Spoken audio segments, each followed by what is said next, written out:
the notion that this is some massive repudiation of the Democratic Party and that we have to burn the whole thing down up from the ashes rise some phoenix you're in denial. is a joke. Brian. What's going on, you guys? Today we have Brian Tyler Cohen criticizing Piers Morgan, lying for the Republicans. Piers Morgan is always wanting to stick up for the Republicans and act like they haven't had their own long history of lies. Today we have Brian Tyler Cohen destroying Piers Morgan.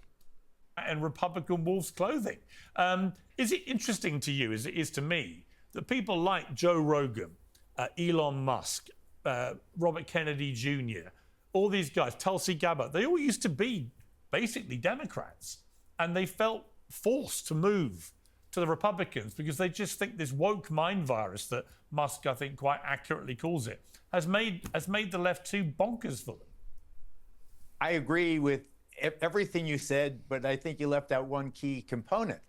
That is that many people in this proposed cabinet are like us, you and I, Piers, veterans of Fox News. And I think that President Trump has had a wonderful relationship over the decades with Fox News, first with Roger Ailes and then with the subsequent management. And they have graduated and they are communicators and they are charismatic. And Pete Hegseth had, a wonderful host on Fox and Friends Weekend. So right here we have Geraldo just pandering towards Trump again. All of these right-wing speakers, all they're doing is just countlessly pandering to Trump. Shows how both sides, how Trump is in bed with the right-wing media and how they're going to continually spew this hateful, untruthful rhetoric. In addition, I sat on the couch with him many a time. Mike Huckabee, the designated ambassador to Israel, also on Fox News. Sean Duffy, his wife, Rachel Campos Duffy, a weekend host on Fox News. I am delighted that with these Pam Bondi, the Attorney General of Florida, yes, but also a veteran of Fox News and Hannity and countless times on my Geraldo at Large program. I think that he went for pragmatic communicators. I think they'll do a fine job.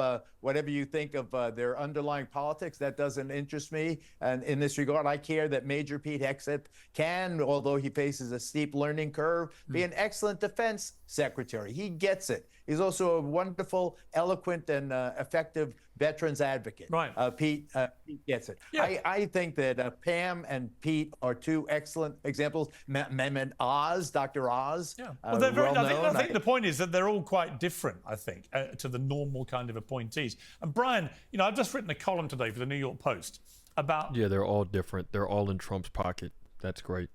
The View, the ABC mid-morning show. Because it seemed to me utterly farcical that you have a major network's show mid-morning aimed at America in its entirety, and it's a very popular show, where all 6 hosts come election day voted for Kamala Harris, and all 6 of them loathe Donald Trump. And I've done a column saying they love to try and cancel Donald Trump. They've lost spectacularly. He's won against that argument. They should be cancelled. Because actually the days of just mainstream media having 98% of the people on it screaming abuse about Trump and all being brazen liberals or Democrats, they're over, aren't they? I mean, you guys took a drubbing. It's done. Toast. He constantly wants to shed light on liberals and leftists. Like, he is better than them. Like, they're crazy cat ladies. We've heard this rhetoric before. This is nothing new. You've got to move back to accepting Trump's here for the next 4 years, and you better get with a bit of the program because the screaming doesn't work. Piers, do you not see any irony in, after years and years and years of conservatives and right-wingers and you coming forward and saying that cancel culture is bad, we hate cancel culture, this is the reason that the left is losing, and now you're calling for the View to be canceled? I'm ahead of you. My final line says, given the enthusiasm with which the View hosts, all of them, tried so hard to cancel Donald Trump, they should maybe take their own lesson and be cancelled. Because it's what they would want. Because they're now the ones, they said Trump was out of step with the American people. They said he was just a little representative of a small number of MAGA people. No, actually, that's not the case. He's had a thumping win across the board. Therefore, the View hosts are out of step with the American people. Therefore, they should be cancelled. And I don't mean get rid of the show. I mean, get rid of them and replace them with a more balanced team. Maybe you have a few men as well. Me and Geraldo could pop in there. Piers, Trump won his election by a 1.5% popular vote margin in the country. Joe Biden won that by 3 times that much in 2020. The notion that this is some massive repudiation of the Democratic Party and that we have to burn the whole thing down and Brian. up from the ashes rise some phoenix You're in denial. is a joke. Brian. Look, I'm not. and to Piers, make your day even worse, by the way, I'm not I know in you denial do a about bit the of fact work that for Democrats- MSNBC. Listen, let me And finish talking. Elon Musk is I'm about not in to buy denial you. about the. I'm not in denial about the fact that Democrats have lost, and in fact, I more than anybody online, I'm sure on the left, has been open to this idea of introspection.